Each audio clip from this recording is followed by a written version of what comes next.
Imagine you're at an airport, just minutes away from catching an international flight.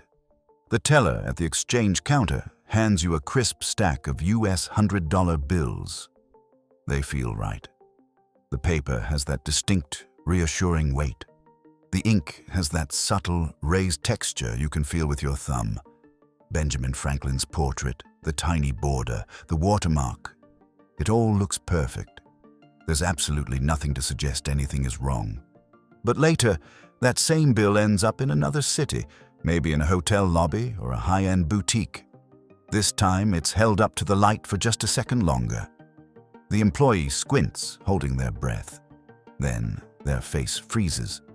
Because this isn't just a fake, it's what intelligence agencies have dubbed a supernote. A counterfeit so perfect it has fooled banks, governments, and seasoned experts for years. This is the story of how North Korea launched a quiet war against the United States.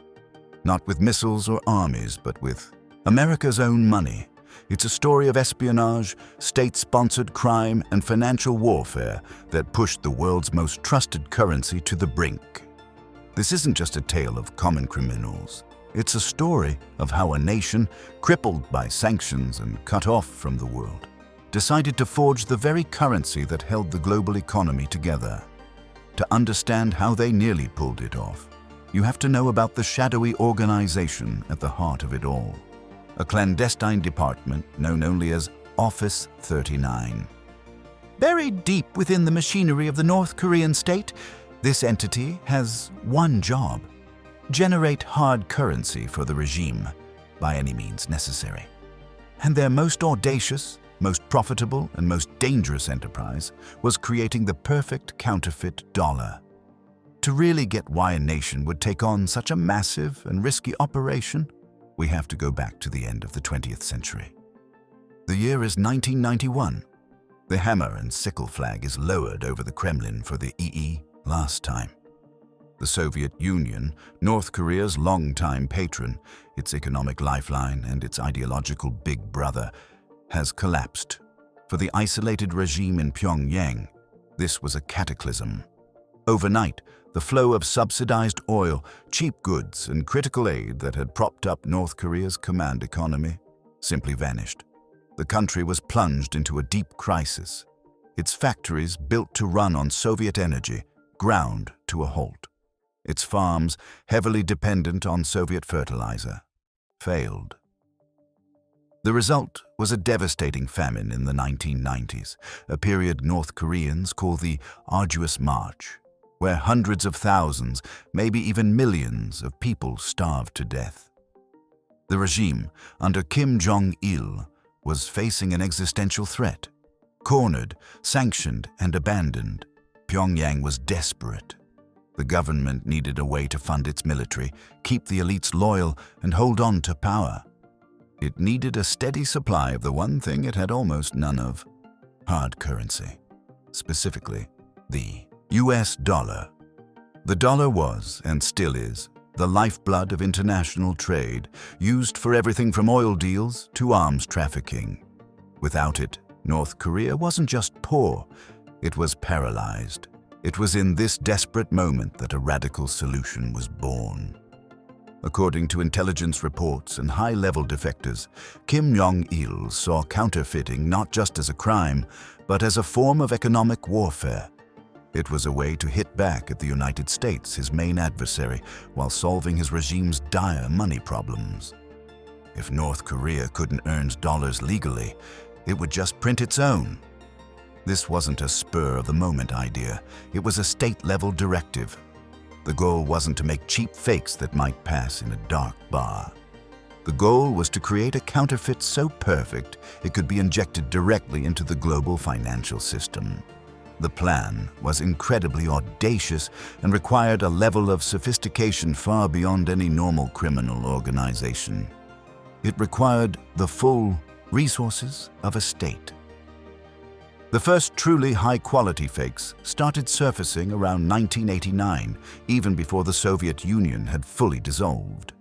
When a batch of $100 bills was found at a bank in Manila, Philippines, it sent a shockwave through the intelligence community. They were so good, They fooled all but the most advanced detection equipment. This was the birth of the Supernote. From those first trickles, production ramped up dramatically through the 1990s.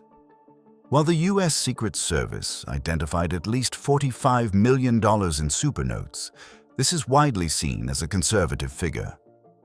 Some estimates suggest North Korea was raking in hundreds of millions of dollars, which went on to fund its nuclear program, its military, and the lavish lifestyles of the Pyongyang elite.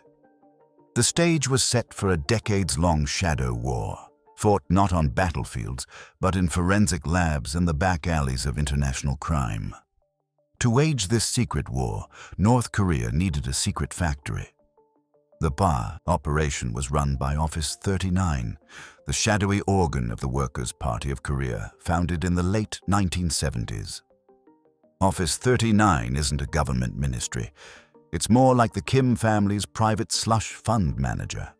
Its job is to get foreign currency to fuel the regime using any method it can. Counterfeiting, drug trafficking, insurance fraud, you name it. If Office 39 was the brain, the heart of the Supernote operation was a facility known as Printing Plant 62. Located in Pyongyang, just north of the capital, Printing Plant 62 was the workshop where this financial alchemy happened. From the outside, it was just an unassuming concrete building, but it was heavily guarded, surrounded by fences and soldiers. Its real purpose was an open secret among locals who knew it as the place where the state forged America's money. This whole operation was reportedly overseen by powerful figures in the North Korean military, including General Oh Kuk-ryol, showing just how seriously the regime took it. What happened inside Plant 62 was a masterclass in reverse engineering. To create the perfect fake, North Korea had to replicate the US dollar with absolute precision. That meant getting their hands on the three holy grails of currency production: the paper, the ink, and the printing press. First, the paper. A real US dollar isn't made of wood pulp. It's a special blend of 75% cotton and 25% linen, produced exclusively for the US Treasury by a single company. This gives the bill its unique feel. North Korea reportedly solved this by using a web of shell companies in places like Hong Kong. Posing as legitimate businesses, they would order large amounts of cotton and linen paper, carefully specifying the exact blend to match US currency, then secretly ship it back home. They didn't just copy the paper, they sourced the exact same materials. Second, the ink. This was even trickier. One of the key security features on US bills is the color-shifting ink. Look at the number on the bottom right corner, and as you tilt it, the color shifts from copper to green. This special ink is made by a single, highly secure Swiss company called SICPA, the same one that supplies the US Bureau of Engraving and Printing. In a stunning move, North Korea got this exact ink, again likely using front companies to buy it under false pretenses before diverting the shipment to Pyongyang. The very ink designed to protect the dollar was now being used to undermine it. Finally, and most importantly, was the printing press. This was the key to the whole operation. Genuine currency isn't printed with a standard press. It uses a method called Intaglio printing. This involves etching the bill's design into a steel plate, applying ink, and then pressing paper against it with immense force. Up to 20 tons. This process creates the distinctly raised, tactile texture you can feel on a real bill. Intaglio presses are massive, highly specialized machines not sold on the open market. So, how did North Korea get one? It's believed they acquired a state-of-the-art, Swiss-made press, the same model used by many governments, possibly through an intermediary in Japan or from a former Eastern Bloc country. They then sent technicians abroad, under fake identities, to learn how to operate these complex machines. With the paper, the ink, and the press, the artisans at Printing Plant 62 got to work. They didn't just copy the bill, they replicated its soul. The tiny red and blue security fibers scattered through the paper, they were there. The polyester security thread that glows under UV light, it was there. The ghostly watermark portrait of Benjamin Franklin, flawless. The micro-printing was so sharp it was identical to the real thing under a microscope. In fact, the Supernotes were, in some ways, too perfect. Forensic analysts noticed that certain elements were sometimes more consistent than on genuine bills. But here's the brilliant twist. Intelligence. Analysis suggests North Korea deliberately introduced tiny, consistent flaws into their Supernotes. These weren't mistakes. They were a signature, allowing the North Koreans to distinguish their own forgeries from any lesser copies that others might try to make of their fakes. They had created a counterfeit so good, they needed a way to protect their own brand. With millions in perfect counterfeit dollars rolling off the presses, North Korea had a new problem: how to turn this fake paper into real power. The Supernotes had to be laundered through the global black market, kicking off a decades-long game of cat and mouse with US law enforcement. The distribution was clever, using a global network of diplomats, criminal syndicates, and front companies. North Korean diplomats, protected by immunity, became key couriers.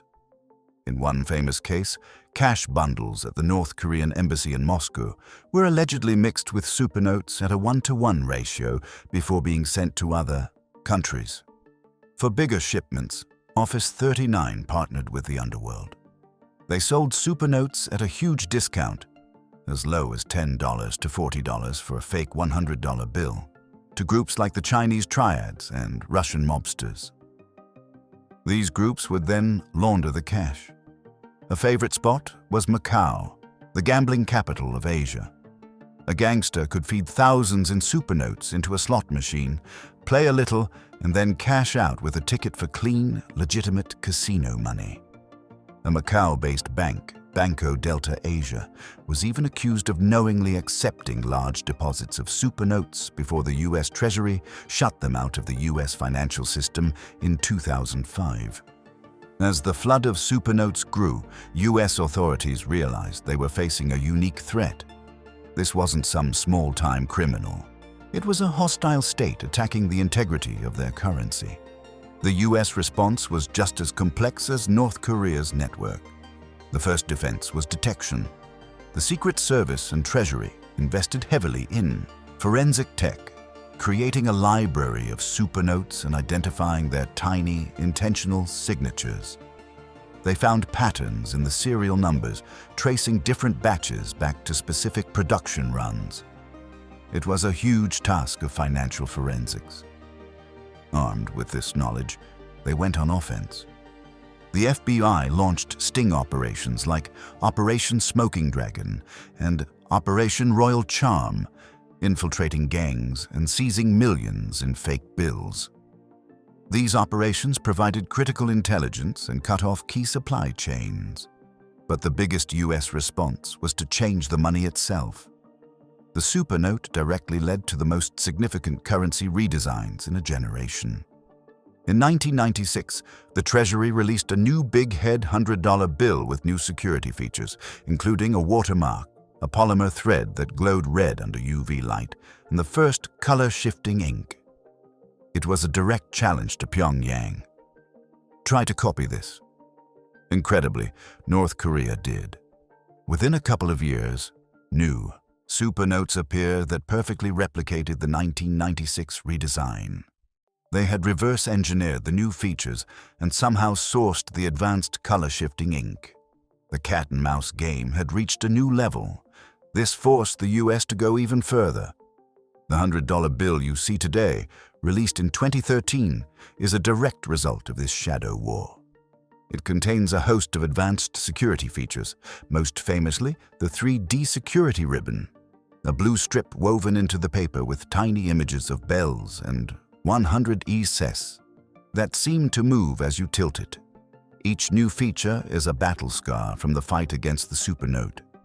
This hidden history of financial warfare shows just how far a nation will go to survive and how that secret conflict has shaped the the very money we use every day. These intricate stories of espionage and statecraft are happening all around us, often just out of sight. If you find these deep dives into the world of geopolitical true crime as fascinating as we do, make sure you're subscribed to the channel and have hit the notification bell. We unravel these complex global narratives every week, and you won't want to miss what's next. The intense pressure from the US, especially the sanctioning of Banco Delta Asia and the new 2013 currency, seemed to work. After 2007, intelligence suggests that large-scale production of the Supernote was paused or drastically scaled back. The golden age of the Supernote was seemingly over. But the story doesn't end there. First, tens of millions of dollars of the existing fakes are likely still in circulation, a hidden threat that can surface at any time. Second, the Supernote operation created a blueprint for North Korea's future crimes. The core principles, using state resources for criminal enterprise and exploiting global systems, didn't disappear.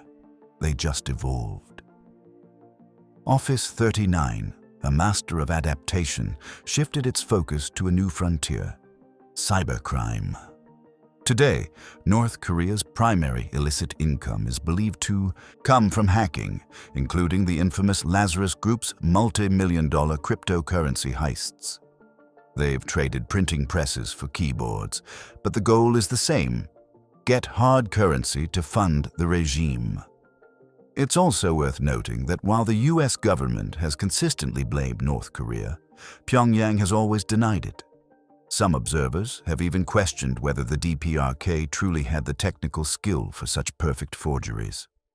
But a 2009 US Congressional Research Service report reaffirmed the intelligence community's assessment, citing overwhelming evidence from defectors, forensics, and sting operations that all pointed to a state-sponsored operation in North Korea. The legacy of this entire saga can be found in the wallet of almost anyone holding US currency.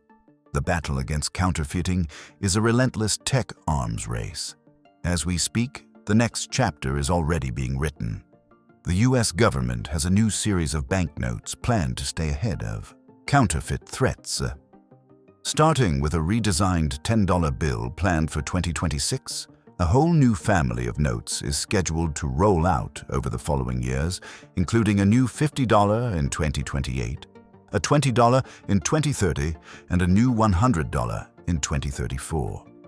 This next generation of currency will incorporate even more advanced, machine-readable security features. A direct response not just to the Supernote, but to the emerging threat of AI, which could help counterfeiters analyze and replicate security features with terrifying precision. North Korea's start it has forced the United States to innovate, forever changing the nature of currency security. The story of the North Korean Supernote is more than just a tale of fake money. It's a story about desperation, ingenuity, and the hidden mechanics of global power. It reveals how a cornered and isolated state on the verge of collapse managed to weaponize the currency of its greatest enemy. From inside the guarded walls of Printing Plant 62, North Korea launched an attack not with soldiers, but with paper and ink, creating a forgery so perfect it became a legend. This secret war forced the United States into a multi-decade defense, a technological arms race that has permanently altered the design of the world's reserve currency. The intricate security features woven into every modern dollar are the battle scars of this conflict. The story of the Supernote is a powerful reminder that warfare isn't always fought with bombs and bullets. Sometimes the most effective weapon is the one that looks, feels, and spends just like the real thing. It proves a nation's power is tied not just to its military, but to the trust in its money, a trust that North Korea came dangerously close to breaking. The presses in Pyeongchang may have gone quiet, but the shadow war for financial supremacy continues on new digital battlefields.